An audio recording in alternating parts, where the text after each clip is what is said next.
Julio, ¿cómo le va? Fernando Galván lo saluda, buen día. Gracias, Fernando, gracias. Bien, bien, me va bien, gracias. Bueno, me alegro. Bueno, empezar por el peronismo, ¿no? Podríamos empezar por Milei, pero lo voy a dejar para el final. El plato fuerte siempre se pone al final, ¿no? Digo, empezar por el peronismo. Usted ha dicho hoy, el peronismo es un recuerdo que todavía da votos, ¿no? ¿Qué tiene que pasar para que el peronismo vuelva a brillar o vuelva a vivir? A mi problema no es el patriotismo. Yo días pasados dije en Canal 11, yo nací en un país donde a los 20 años yo era taxista en un Cianditera, un coche nacional, y era clase media. Sí. Hoy hay médicos de clase baja. Claro. O sea, yo nací en un país que era más que Brasil, era el más importante del continente. Hoy estamos en una sociedad donde, por ejemplo, no hay construcción. Porque no los humildes, digamos, los trabajadores jamás se van a poder comprar un departamento. O sea, no se construye porque no hay quien consuma. El sueño de la casa propia desapareció de esta sociedad. Es una sociedad saqueada con una dirigencia política de imbéciles capaces de votar un RIGI o de votar el FAL. Usted vio lo que es el FAL en la ley de trabajo. O sea, que le van a pagar la indemnización de los ricos con la plata de los jubilados. Así, hay atrocidades que ya no hay peronismo, radicalismo, Milei. Es una decadencia donde los ricos, cuando Milei dice 100 años, vuelven a hace 100 años. Cuando los ricos hacían palacio y los pobres se arrastraban. ¿Y qué nos pasó en el medio para llegar a esta situación? No, eso sí, digamos, hasta el golpe de Estado, yo fui diputado en el 76, sí. En el golpe de Estado no había deuda externa, no había desocupación, no había inseguridad. Claro. Había guerrilla, pero no había inseguridad. Al no haber caído, no había ladrones, por la calle. O sea, y bueno, pusieron los bancos y hoy los bancos son más importantes que las industrias. Y cuando el parásito, que es el banquero, es más importante que el trabajador, ya no hay nada más que discutir.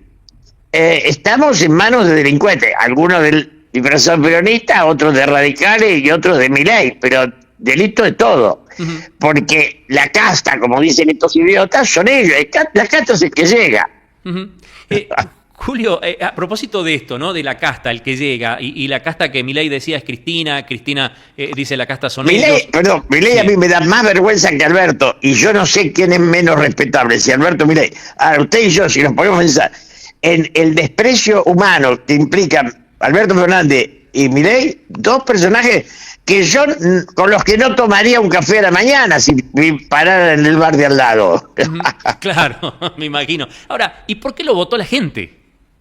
Porque, no, eso es una pregunta clara, porque huir de Alberto había que escapar. Claro. La gente votó huyendo y ahora va a votar huyendo del tarado de actual y de la gordita de la hermana. ¿Qué le vamos a hacer? La gente vota de una vida. Hay muchos matrimonios que no se separan, disparan, pero disparan del horror que construyen juntos. Esto no quiere decir que encuentren un lugar mejor para habitar, ¿eh? Claro, claro. Tomando lo de ayer, ¿no? Cristina, que se sienta en el banquillo de los acusados, que ahora lo acusa a Bonadío y Stornelli de mafioso. Digo, en algún punto este cambio de estrategia de Cristina, que ya deja de hablar de que es la perseguida y que ataca a la justicia, ¿no le abre la puerta también a Milei, que también está siendo investigado por la justicia, para que encuentre también argumento en ese lado? Mire, la verdad, yo fui amigo de Cristina. Amigo quiere decir, soy alguien que le cocinó. No me importa. Me parece un ser secundario, un grotesco, con 2000 tarados atrás, con 2000 bichos atrás que la siguen, pero eso no tiene nada que ver ni con la historia, no da para tema.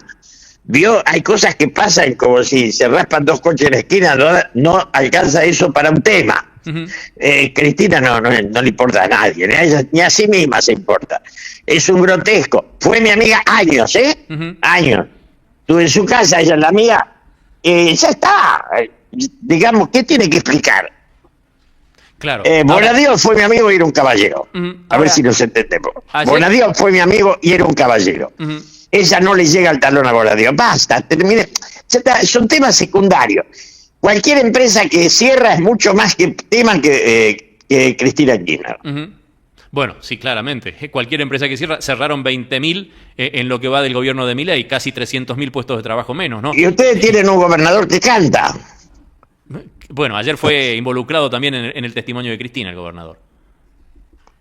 No, pero eso de la justicia, pero digo, el tema es los 7, 8 gobernadores grotescos que nos tocaron, que son capaces de votar el RIGI, de votar el FAL, de votar la plata de los jubilados para los ricos, de votar... ¿pueden votar la disolución de la Argentina alegremente si les tiran unos pesos o no? Uh-huh. ¿Y cómo salimos de esto? ¿Cuál es la puerta de salida o cuál es el camino para empezar a salir de esto? El patriotismo, no el peronismo, el patriotismo.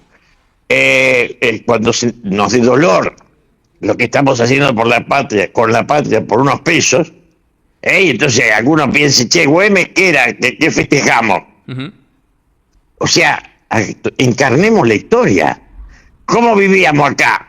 Yo me acuerdo que hace 30 o 40 años le fui a hacer campaña a Salta a Carlitos Caro, mire. Uy, claro, sí. Más de 40, más de 40. Más de 40. Iba a Cerrillo, iba acá, iba allá.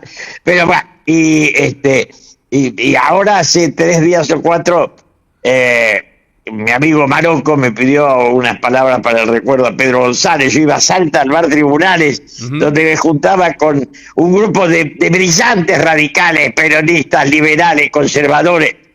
Qué sociedad maravillosa era esa. Claro. Donde había inteligencia, uh-huh, había respeto, no había ricos, no se hablaba de los ricos. Cuando uno hablaba de los seres humanos que valían la pena, hasta que terminó, yo tengo amigos, no tengo amigos ricos, pero tengo enriquecidos conocidos, que me dicen, vamos a cenar, y digo, no, vamos a tomar un café, porque si no tengo tema para hablar con un imbécil que me va a contar que llegó a los 3.000 millones de dólares. Ahora, pienso en aquello, ¿no? Antonio Marocco es el director de Punto Uno, precisamente, y en un rato va a venir, cuando venga Antonio y sepa que pasó Julio Bárbaro y no estuvo, porque él hace las efemérides en nuestro programa habitualmente todos los días, ¿y cómo? Pero el día que cumplió 80 Pedro González, sí, porque el tema del bar Tribunales y de Marocco y de todos ellos, yo conocí a la madre de Marocco, ¿no? Uh-huh. Es la problemática de ser de distintas fuerzas políticas, amar el país, amar la vida, amar la amistad. ¿Qué es la vida? Eso. El afecto, la amistad, el respeto al otro, no es juntar plata. Uh-huh. Yo no conozco a Unequian, yo ni le cuento lo que es el Unequian. Son todos esos ricos nuevos, Manzano, todos esos personajes nuevos. Son personajes que, digamos, si en la Grecia antigua se admiraba al filósofo, hoy se admira al ambicioso, al codicioso, ¿o no? Sí, claro. Bueno, justamente... Es una degradación del humano. Uh-huh. ¿Y cómo hacemos para que los jóvenes, que hoy lamentablemente, digo lamentablemente porque es la realidad, son más del 60% del padrón, ¿cómo hacemos para que los jóvenes entiendan que aquello que nosotros vivimos, yo era muy joven todavía, en los albores del 83, pero digo, ¿cómo hacemos para que entiendan que el patriotismo es esto y que no es importante, bueno, hoy ser influencer o ser TikToker? Cuando se den cuenta que se van muriendo de hambre con este sistema de delincuentes que tenemos organizado. Uh-huh. O sea, la experiencia... Perón decía que hay que aprender de la experiencia ajena, porque la propia es dura y tarda mucho. Entonces hay que leer la historia.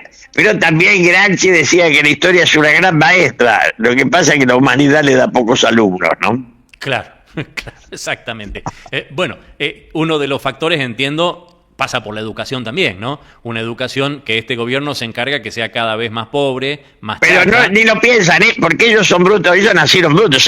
Usted lo ve a Sturzenegger y a Caputo, es un analfabeto con numerito. Y delincuentes, absolutamente delincuentes. Se les ve en la cara, pues ya robaron antes. Y son el rinraje de los chicos, tocan timbre y salen corriendo. Ellos saben que pierden la elección que viene, por eso están tan apurados en robar y destruir lo que puedan antes de irse. Uh-huh. Vinieron a saquear, son un equipo invasor extranjero. Julio, ¿y Milei llega al 10 de diciembre del 2027? Yo quiero que llegue. Y después que nos sentemos para que diga pavadas como dijo ella Cristina. O sea que todo indica que Milei después del 2027 va a estar como Cristina. Pero ya tiene mérito. Él y la hermanita de tirar las cartas y hacer totas, y usted no ve al secretario general de la presidencia, porque Guillermo Franco, con el cual yo tenía una buena relación, no pensaba como yo, pero era un ser que pensaba. Uh-huh.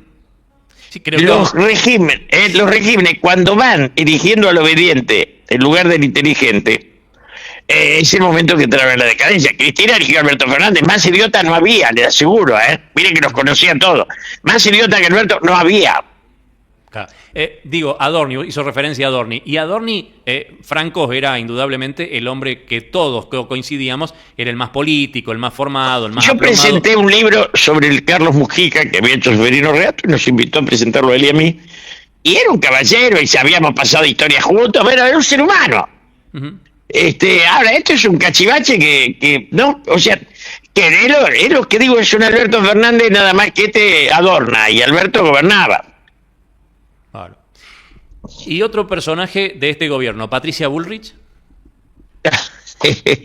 A mí me cuesta, porque como me decía el Santo Padre Francisco, que era mi amigo, usted anduvo en todo, me decía. Uh-huh. Entonces, cuando cumplí 50 años, mi mesa era chica y una de las presentes era Patricia, o sea, tengo muchos años de amistad con Patricia. Y la conozco, son de historia. Ahora la encerraron, le taparon la escalera de traiciones, se la cubrieron, no puede traicionar más porque la dejan en el Senado hasta el 30. Uh-huh.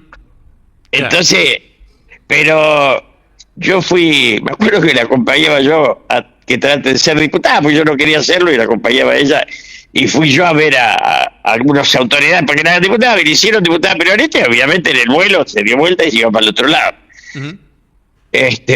Bueno, alguna vez fuimos amigos, no la voy a criticar, pero está claro que eso. Ahora, claro, cuando Alberto Fernández, yo decía en televisión, cortar las calles es un delito en Miami y en La Habana, o sea, uh-huh. Alberto Fernández fue un cachivache, fue un payaso muy importante. Es el Pepe Albistur masticando pochoclo, toda esa porquería. Eso, los padres de Milei están ahí, ¿o no? Sí, claro. Uh-huh. Porque si no queremos que sin autocrítica no hay sabería de nada. Yo no estoy discutiendo con Diego Vilar y con Chiche que lo decía. Díganme, Argentina, en esta guerra entre Israel y Estados Unidos, uh-huh, y Irán, ¿qué es lo que gana? ¿Y qué es lo que aporta? ¿Y qué es lo que saca? Y se quedaban escúcheme, entramos en una guerra que nos vamos a ligar a algún garrotazo y después vamos a llorar como lastimados, ¿o no? Donde es un papelón, somos el único país del mundo para hacer la payasada, ¿o no es así? Si no tenemos ni para tirar con gomera. No, Julio, tenemos F-16, no tenemos pilotos que lo vuelen, pero tenemos los F-16 ahí en Río Cuarto. Yo nací en un país que construía el Pulqui primero y el Pulqui segundo. Uh-huh. Fuimos el primer país del continente en aviones supersónicos. ¿Qué le parece? Sí, tal cual. Como teníamos... Un orgullo la fábrica militar de aviones. Después del Pulqui vino el Guaraní, después del Guaraní vino el Pucará. Y después vino Caballo y dijo, va a ver a todo venderla. Claro, eso es delincuente, porque si a usted lo para, le sacan el coche y el teléfono y dice, mire, usted va a pagar menos de coche, de teléfono, de nata y mensual. Claro, ahora lo están robando con el cuento de ese, ¿o no? Claro, tal cual. Julio, ¿y quién de los personajes que andan dando vuelta en la Argentina podría encarnar un proyecto de patriotismo? Hay una cosa que se dice que hicieron, la dijo el otro día Jorge Asís a Roberto García en el canal de la Embajada de Estados Unidos, que es el canal 26, es el canal oficial de la Embajada de Estados Unidos. Está Jorge Castro, uh-huh, es estar alcahuete de Trump que no se lo puede escuchar. Yo peleé con él en 66 porque ya era alcahuete de Onganía. Él ve uno de derecha y medio facho y empieza a aplaudir. Bueno. Y dijo Jorge Asís en ese programa del canal de la embajada que Kicillof es alguien que nunca estuvo denunciado por robo. Uh-huh. O sea, alguien a quien todos sabemos que no le interesa el dinero. Claro. Ahora, un Kicillof que tiene que ir, pero no con un sello de peronismo, sino con un sello mucho más grande. No, el sello se tiene que sacar la cámpora de encima, porque si a él no le interesa el dinero. Y va con la cámpora, con el alcahuete Berbisky, el zafarrochi perdonando transfugiada, Cristina haciendo número de porque yo cuando fui la primera vez a Calafate y vi los hoteles, me acuerdo que le dije a los dos que venían conmigo, estos terminan mal. Y me invitaron ellos, ellos. Seguro. Pero cuando usted ve esa ostentación Porque después los ricos, si no ostentan, si un haitiano Manzano no se compra un barco, si es un descerebrado, tiene que tener un barco para mostrar, ¿o no? Claro. Ricos son los que muestran objetos, sabios los que pueden mostrarse a sí mismos. Qué buena frase, qué buena frase. Julio, gracias por atendernos esta mañana. Como siempre es un gusto hablar con usted. Gracias. A usted.